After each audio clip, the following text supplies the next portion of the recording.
ano. Dito nagsimula ang lahat. Napansin ko ang kapaligiran aking tinataak ay kay ganda. Nang bigla na lang akong napaisip. Ano kaya kung ipakita ko sa lahat kung gaano kaganda ang ating mundong ginagalawan?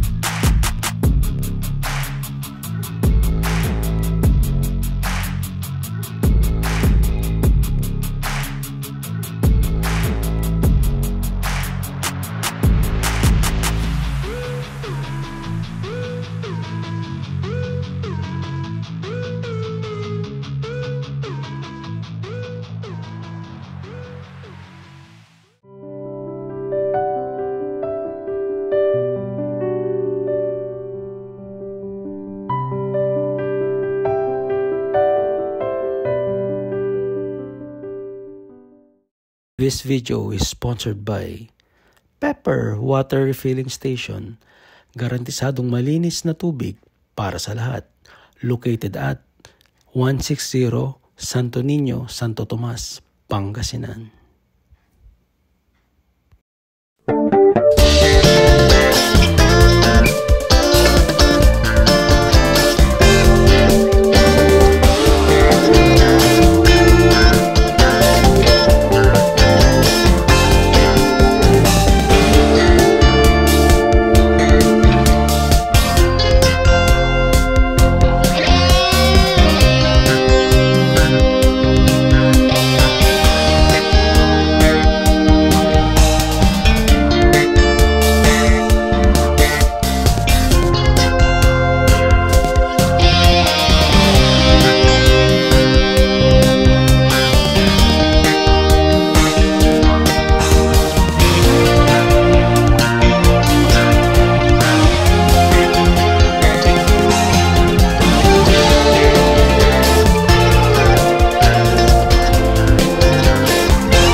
Pahinga muna.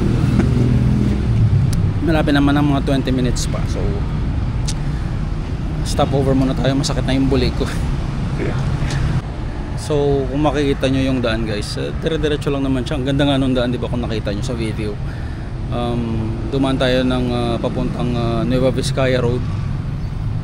Papuntang Nueva Vizcaya, di ba? Linis.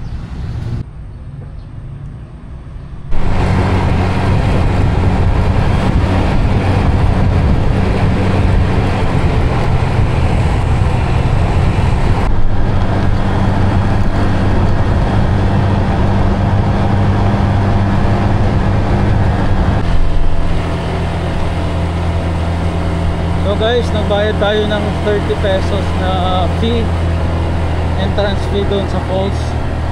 Tapos sabi nila meron pang parking fee dito pag pinark yung motor.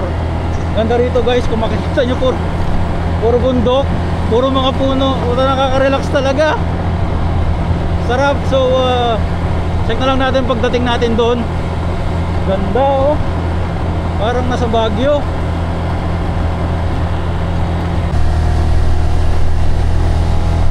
Ganda ng daan guys. In 200 meters, keep left.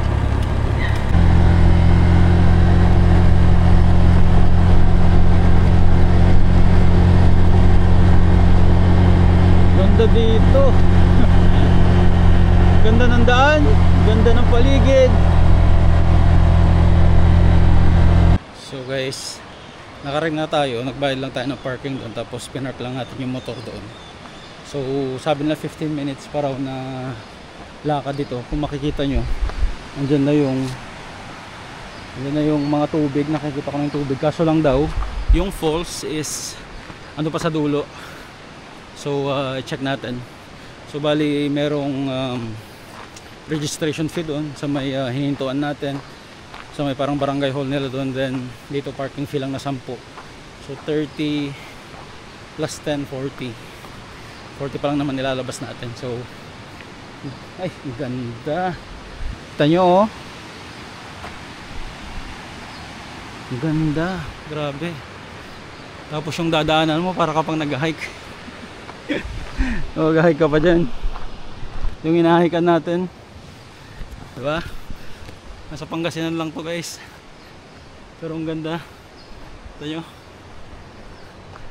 nyo yung scenery yan o.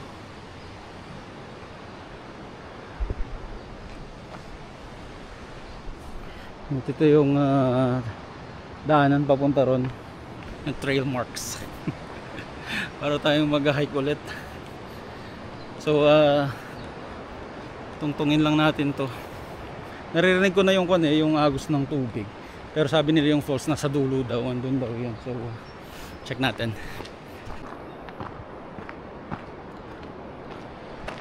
Bangin guys, bangin, kaso lang compare sa UAE dito mapuno, diba? Huwag sana may ahas.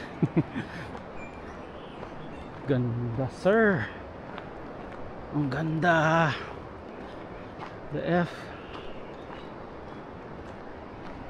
Ito nyo naman guys, ang ganda. Forest na forest. Actually ito yung bundok na nakita natin sa daan kanina. Ganda. Nare-relax na naman si Glenn. Sayang nanong hindi ka na sumama sa akin. Tala okay lang, magbantay ka na lang dyan sa tubigan. Sayang. Ganda rito. Dito nga ako mag-picture. Dito tayo mag-picture yan. Diyan tayo mag-picture. Ganda no?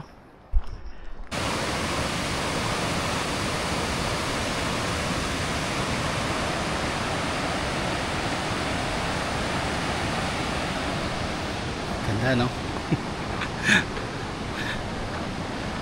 Ganda ng lugar. Ito nyo oh, simple pa lang yan. Tara, punta natin banda ron. Hagdan muna tayo. Yes sir. So tuloy-tuloy lang tayo sa pagpunta doon sa dulo ng kung nasaan yung main falls niya. So ito yung may daan, nilagyan na lang ng railing kasi nga matarik dyan guys, nakakalula. Dito rinig mo na yung agos ng tubig eh, malakas yung agos. Tignan natin yung main falls kung ganda rito. Gusto ko mga huni ng ibon ng naririnig ko ba. Ba muna tayo.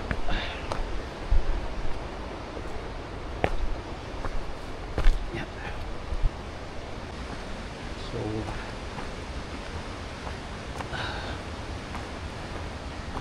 gawa tayo ng daan guys. Ito. Ganda, malilim. Mapuno naman.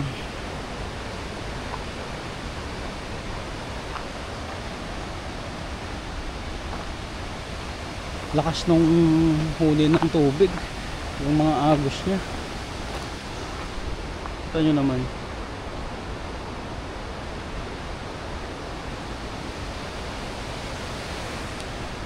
Nature na nature ang setting natin. Sayang talaga nanong. Next time. Okay, balik tayo. Kalain mo may mga ganito pala sa Pangasinan, hindi mo na kailangan pang lumayo. Ito bukal galing sa puno, malinis yan. Sabi no? Ganda guys, nakaka-relax sa totoo lang.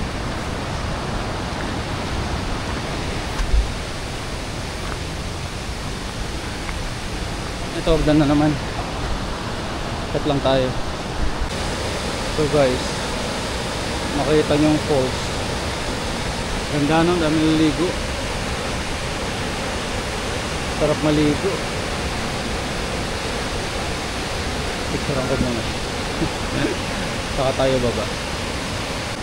Diba guys, ganda nung falls. Ako lang medyo stricto sila dito kasi gusto talaga nang i-maintain yung natural state ng lugar. Bawal yosi, bawal vape, bawal kumain, yung mga pinagbasurahan. Bottled water pwede raw, pero naglagay sila dito ng tapunan. Makita nyo yan, may tapunan dyan. So tara, ikot na tayo. Isang hagdan na pababa.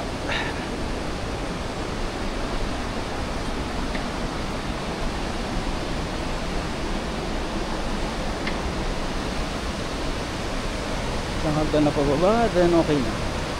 Lalim banda dyan. Pero gusto kong experience yung falls mismo. So mga bato-bato yung dadaanan guys. Ay mabato.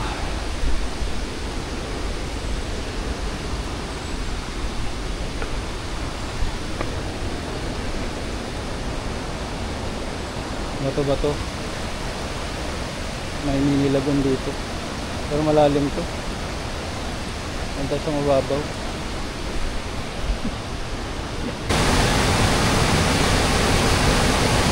So, may kaibigan akong nakilala rito. Doggy. Hi Doggy. Hi Doggy.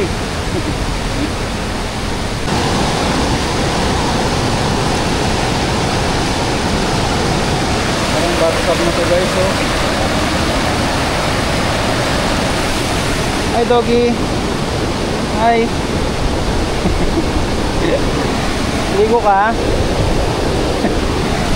Hindi na, sarap lang na tubig.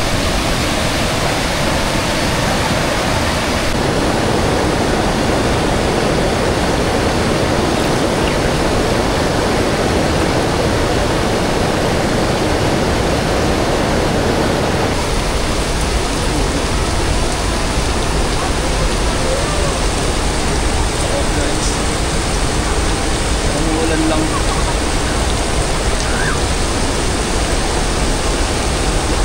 Umuulan.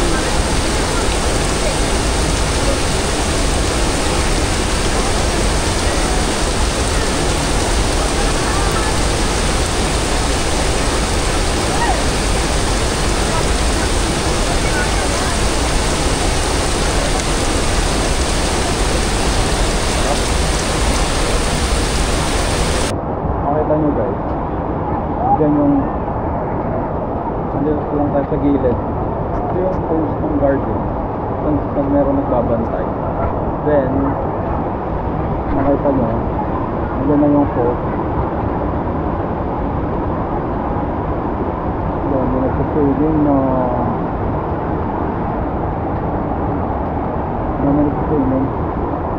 Mamaya mag-picture tayo dun kasi magalalis muna tayo. Kaya dito parang ako nakakagunan. Parang rainforest lang sir.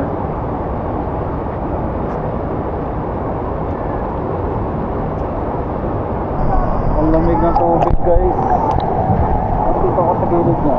Sana kayo pa nyo dyan ako. Dito lang ako sa gilid niya. Lamig na tubig. Sobrang lamig. Lamig. So guys, ito yung fault. Dito ako sa baba niya. So alam ko medyo malalim pa dyan. Yung mga kasama ko dyan sa loob. So nandito yung fault. Parang may bagyo lang.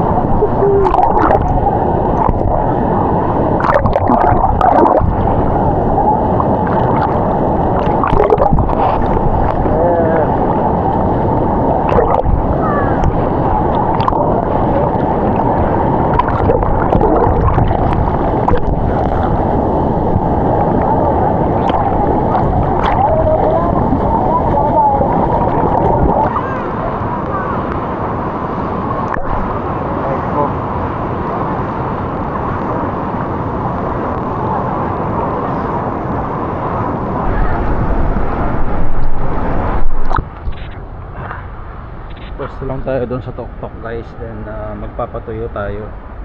So, para pag nagbiyahe tayo medyo tuyo ba tayo. Ay, ito lang problema. Pag di ka nakasapatos dito, mabato itong daanan. Ano yun naman yun? Yung dinadaanan ko guys. Yes sir. Parang tayong nag-hike. Parang tayong nagwawadinakap, di ba?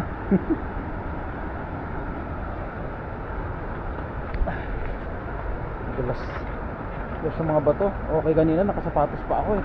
Ito na, okay na.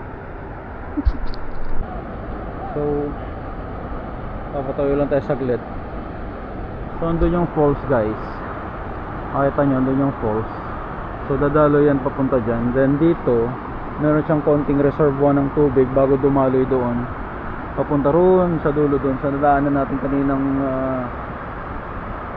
daan bago makarating dito. Ito medyo malalim yun eh, tsuro niya pa lang. Doon sa falls may part din na malalim doon eh, pero ito sure ko malalim yan kasi yung mga bato lalaki doon eh.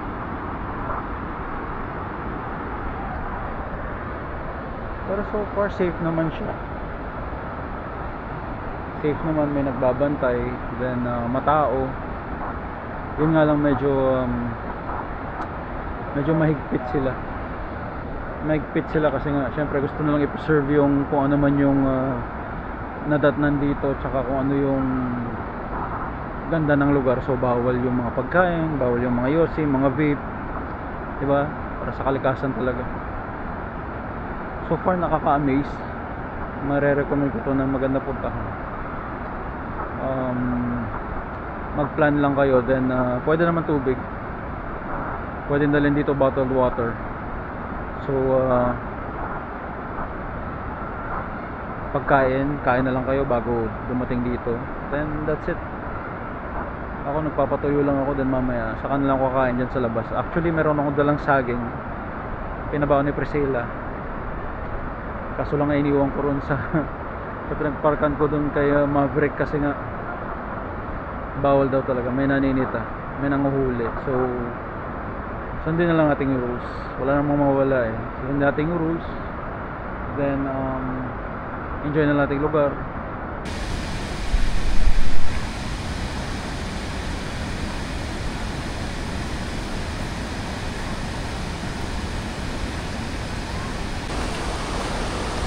So guys, nakabihis na tayo, then mag-hike na ulit tayo pabalik dun sa may motor kung saan natin siya pinark.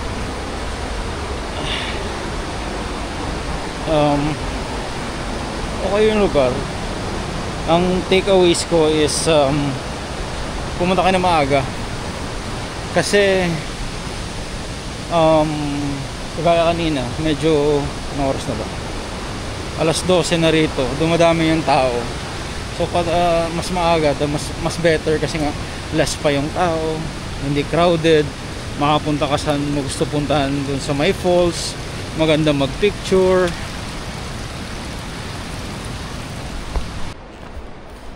Sa pang point is magdala kayo ng tubig kasi yun lang ang pwede nyong dalhin doon sa malapit sa falls kasi nga mini-maintain yung ganda niya at bawat magkalat. Sa pa is hindahan nyo sarili nyo maglakad like 12 to 15 minutes na lakad from sa pinagparkan nyo ng service nyo hanggang doon sa falls. And lastly, pinaka-importante, magsapatos kayo na pumunta sa falls. Then sa falls magdala kayo ng tsinelas, doon na lang kayo magpalit, and make sure na yung sapatos na dinala nyo is okay yung grip kasi madulas yung bato guys. Nababasa yung bato. So yun ang mga takeaways ko para sa inyo. So dito lang to sa Pangasinan, Natividad, Pangasinan. So bisitahin nyo, malapit lang siya from sa bayan namin Santo Tomas, 1 hour. And okay, dire-diretso lang via Nueva Vizcaya Road, diba? So kung makita nyo, andito naman ako sa puro puno, gubat na lugar, trail papunta ron sa may waterfalls, diba? Ganda, diba?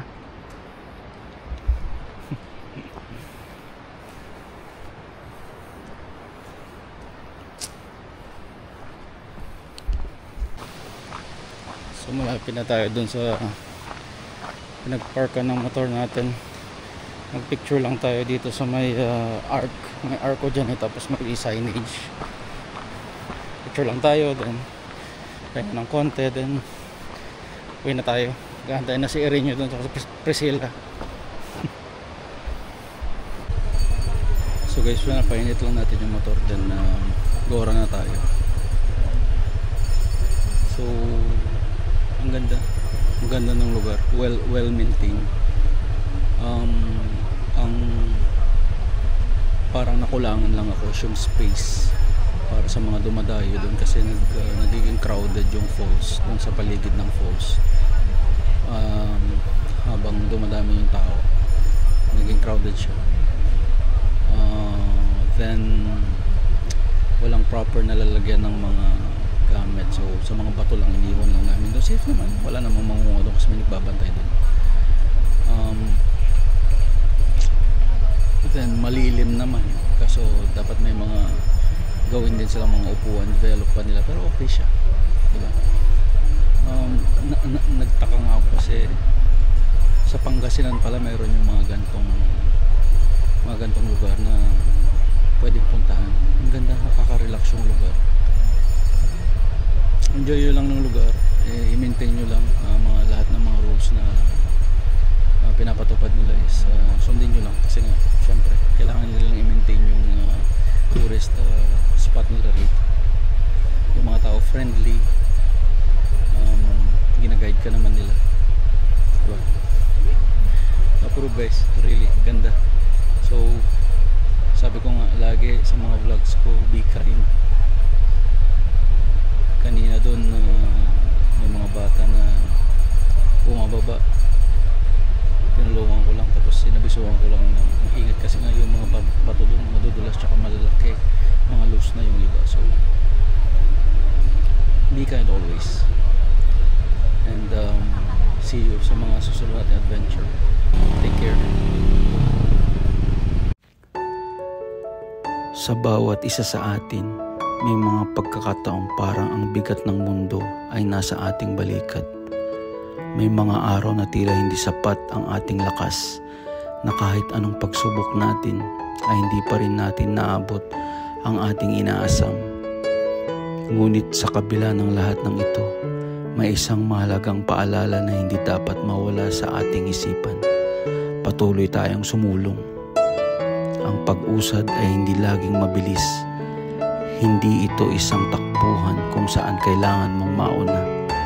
Kung minsan, isang maliit na hakbang lang ang kaya natin, at ayos lang yun. Dahil ang mahalaga ay hindi ang bilis, kundi ang direksyon. Kahit mabagal, basta't patungo sa mas mabuting bukas, iyon ay isang panalo. Ang buhay ay puno ng pagsubok, mga pagkadapa, pagkatalo at pagkukulang. Pero tandaan nyo, ang pagkadapa ay bahagi ng pagbangon. Ang pagkatalo ay daan patungo sa karunungan. At ang pagkukulang ay paalala na tao tayo, nagkakamali, natututo at humuhusay. Kaya huwag kayong matakot magpatuloy, huwag kayong matakot mangarap, lumaban at subukang muli. Ang bawat pagsubok na malalampasan nyo ay patunay ng inyong lakas. Ang bawat hakbang na ginagawa nyo, gaano man kaliit, ay paglapit sa hinaharap na nararapat para sa inyo. Sa huli, ang mahalaga ay hindi kung gaano karaming beses kang nadapa, kundi kung gaano karaming beses kayong tumindig, huminga at nagpatuloy.